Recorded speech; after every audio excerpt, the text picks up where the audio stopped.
Hello दोस्तों, तो कैसे हो आप लोग। आज मैं जो बात करने वाला हूँ ना, CUET जो पेपर होता है उसके अकॉर्डिंग यहाँ पर एडमिशन कैसे होता है और यूपी स्कॉलरशिप के थ्रू यहाँ पे क्या होता है। इस यूपी स्कॉलरशिप यहाँ पे कितनी प्रोवाइड होती है और कितना उसमें से फ़ी आपको मिलता है यूपी स्कॉलरशिप के थ्रू, और एडमिशन प्रोसेस कैसे होता है और एडमिशन कब से स्टार्ट हो रहा है, ये मैं अभी डिस्कस करने वाला हूँ पूरी वीडियो में। और एवरेज पैकेज इसका कितना लगता है MBA का, और लास्ट में मैं बताऊंगा कि प्लेसमेंट इसका कौन से डिपार्टमेंट में कितना है और प्लेसमेंट इसका कितना ज़्यादा है और कितना कम है और कौन कौन सी कंपनियां ज़्यादातर आती हैं। ये मैं सारी आज बात करने वाला हूँ। आज पूरी वीडियो आप देखना अच्छे से, पूरी वीडियो देखना, अच्छे से समझ में आएगा, ये मेरा प्रॉमिस है। दोस्तों, मैं इस वीडियो में ये भी बात करूंगा कि इंडस्ट्रियल विजिट गलगोटिया यूनिवर्सिटी करवाती है या नहीं करवाती है तो कब से करवाती है। तो सबसे पहले जानते हैं कि एडमिशन प्रोसेस क्या है। एडमिशन प्रोसेस के लिए आपको 1200 का फॉर्म फिल करना पड़ता है। 1200 का फॉर्म फिल करने के बाद फिर आपको Galgotia university offer letter send करती है। ऑफर लेटर के थ्रू आपको 25,000 का पेमेंट करना होता है। वो 25,000 आपका फ़ी में ही इंक्लूड हो जाता है। वो 25,000 इसीलिए लिया जाता है क्योंकि आपका सीट रिजर्व वहाँ पे हो जाए, ताकि तब से जब से स्टार्ट क्लास हो तब से आप क्लास कर सको। तो क्लासेज स्टार्ट होती है इसकी मोस्टली सितंबर में, तो सितंबर में जाकर के क्लासेज स्टार्ट होती है, तो उसी के आसपास आप एडमिशन करवा सकते हो अपनी।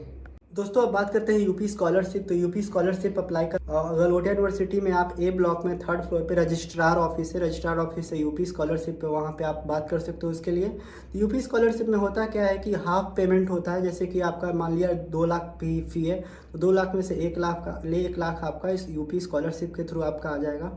तो ये सारी रहती है यूपी स्कॉलरशिप के थ्रू। और CUET पेपर में क्या होता है कि उसमें भी कुछ स्कॉलरशिप होता है, या फिर CUET के थ्रू कोई अच्छा कॉलेज आपको मिलता है जिसमें से आपको फ़ी में कॉम्प्रोमाइज़ होता है या फिर कुछ ऐसा होता है। तो CUET के थ्रू भी आप गलगोटिया यूनिवर्सिटी में आ सकते हो, ऑप्शन है उसका।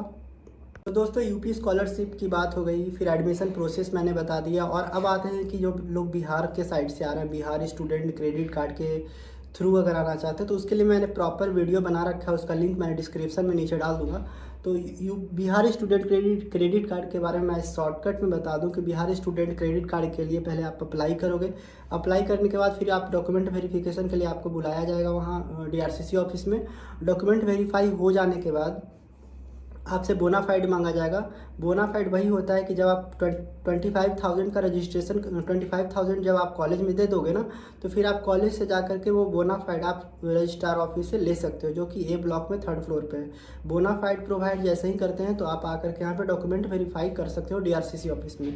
DRCC ऑफिस में 1 महीना का टाइम रहता है आफ्टर अप्लाई ऑनलाइन। तो आफ्टर अप्लाई ऑनलाइन 1 महीना का टाइम रहता है, उसमें आप कभी भी जा करके डॉक्यूमेंट वेरिफिकेशन करवा सकते हो। अपने फादर मदर जो भी हैं उनको ले जा करके, अपने फादर को ले जा रहे हो तो उनका पैन कार्ड, उनका आधार कार्ड, उनका बैंक का पासबुक भी होना ज़रूरी है, और वो आपके साथ होने ज़रूरी है। और आपका सारा 10th से लेकर के अभी तक का जितना भी डॉक्यूमेंट है ओरिजिनल वो होना ज़रूरी है, और आपके साथ कॉलेज से जो भी बोनाफाइड मिली है वो होना ज़रूरी है।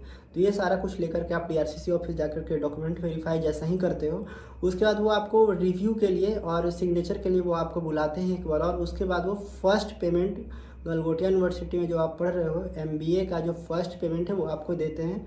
और बाकी जो सेकंड पेमेंट के लिए वो फिर से वो सेकंड सेमेस्टर का रिजल्ट वो देखते हैं, तो वो उस टाइम की बात हो गई। और बाकी जो पैसे बच जाएंगे वो आपके डायरेक्ट अकाउंट में आ जाएंगे, जैसे कि लैपटॉप के लिए या फिर आपका बुक्स या फिर PG खर्च जो भी होता है उतना में 4 लाख के अंदर में, क्योंकि 4 लाख से ज़्यादा बिहार गवर्नमेंट नहीं देती है, 4 लाख के अंदर ही देती है, ठीक है। तो दोस्त, बिहार स्टूडेंट क्रेडिट कार्ड पे बात हो गई, CUET के बारे में बात हो गई, फिर हमारा एडमिशन प्रोसेस के बारे में बात हो गया। फिर उसके बाद अब हम लोग बात करेंगे पैकेज के बारे में कि यहाँ पे एवरेज पैकेज कितना है। तो एवरेज पैकेज जो है दोस्तों, मैं बता दूं कि 4 लाख से लेकर के 5 लाख तक एवरेज पैकेज है। जो मोस्टली ज़्यादा पैकेजेस आती हैं 4 से 5 लाख की आती हैं, उससे ज़्यादा बहुत कम आती है, और उससे कम भी बहुत कम ही आती है। ज़्यादातर 4 से 5 लाख की आती है, ठीक है। और अभी तक जो हाईएस्ट पैकेज गई है ना, वो गई है 8 से 8 लाख, 8 लाख 8.5 लाख तक गई है अभी तक हाईएस्ट पैकेज, जिसको पैकेज प्लेसमेंट हो चुके मैं उसकी बात कर रहा हूँ। पैकेज तो ऐसे आई है, 18 लाख वाली कंपनी आई थी ओमान की, वो बस एक ही कंपनी थी जो 18 LPA लेके आई थी, और एक 15 लाख लेके आई थी एक कंपनी दुबई की, वो बस एक आई थी। बाकी मैं 18 और 15 सुना हूँ, बस एक बार आई है, वो बस एक बार आई है। बाकी इसके अलावा अधिकतर जो आती है 4 से 5 लाख की आती है। अब आप इसमें पूछोगे कि सबसे ज़्यादा पैकेज सबसे ज़्यादा प्लेसमेंट कौन सी कंपनी की आती है। सबसे ज़्यादा प्लेसमेंट जो होना होता है ना, सबसे ज़्यादा जो कंपनी आती है वो मार्केटिंग से रिलेटेड आती है। मार्केटिंग एंड सेल्स की 95% यहाँ प्लेसमेंट है और कंपनी भी सबसे ज़्यादा इसी की आती है। सेकेंड नंबर पे देखा जाए तो सबसे ज़्यादा आती है फाइनेंस की 70% चांस कंपनियाँ आती हैं और उसमें 70% चांसेस होता है कि आपका प्लेसमेंट हो जाएगा। और थर्ड नंबर पे मैं एचआर को इसीलिए रखा हूँ, मैं अपना पर्सनल ओपिनियन कि एचआर की जो कंपनी आती है, मैं अभी तक जितना अपना एक्सपीरियंस किया हूँ यहाँ पे, तो एचआर की 40% से आसपास कंपनियाँ आती हैं एचआर के लिए। और बाकी सब जो ऑपरेशंस हो गया, फिर उसके बाद आपका बिजनेस एनालिटिक्स हो गया, तो ये सब के लिए 20% 10% मैं रखता हूँ, ज़्यादातर नहीं होती है। तो ज़्यादा चांसेस है मार्केटिंग और फाइनेंस में आप अगर ले रहे हो ड्यूल स्पेशलाइजेशन में, तो आपका ज़्यादा चांसेस है कि आपका प्लेसमेंट हो जाएगा। ठीक है, तो फिलहाल इस वीडियो में मैं अभी फ़िलहाल इतना ही टॉपिक लेके आया था। और बहुत लोग के कमेंट आते हैं, मैं वो अभी कमेंट आपको मैं पढ़ पढ़ के सुनाता हूँ कि एक वीडियो पे बहुत सारे कमेंट आए हुए हैं, तो मैं अभी आपको मैं बताता हूँ। वेट दोस्तों, अब मैं एक वीडियो में बहुत सारे कमेंट हैं, मैं वो कमेंट पढ़ रहा हूँ। सबसे पहला जो कमेंट है,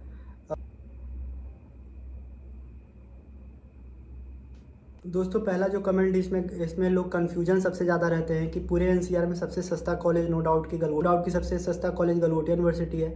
तो गलगोटिया यूनिवर्सिटी सबसे सस्ता कॉलेज है, ये मैं मानता हूँ और सब लोग मानते हैं कि एमबीए के लिए सबसे सस्ता कॉलेज गलगोटिया यूनिवर्सिटी है। तो दो कॉलेज ऐसे हैं जो सबसे बेस्ट है, एक गलगोटिया यूनिवर्सिटी, एक जीएल बजाज। तो गलगोटिया यूनिवर्सिटी में जाएँ या फिर जीएल बजाज में जाएँ, तो मैं बोलता हूँ कि आप जीएल बजाज ही बहुत अच्छा और गलगोटिया यूनिवर्सिटी भी बहुत अच्छा है। ठीक है, तो जीएल बजाज क्या है कि प्रॉपर स्कूल है और प्लेसमेंट अच्छी देती है वो भी, और गलगोटिया यूनिवर्सिटी प्लेसमेंट अच्छी देती है। गलगोटिया यूनिवर्सिटी में क्या है ना कि आपका कॉलेज लाइफ थोड़ा है, और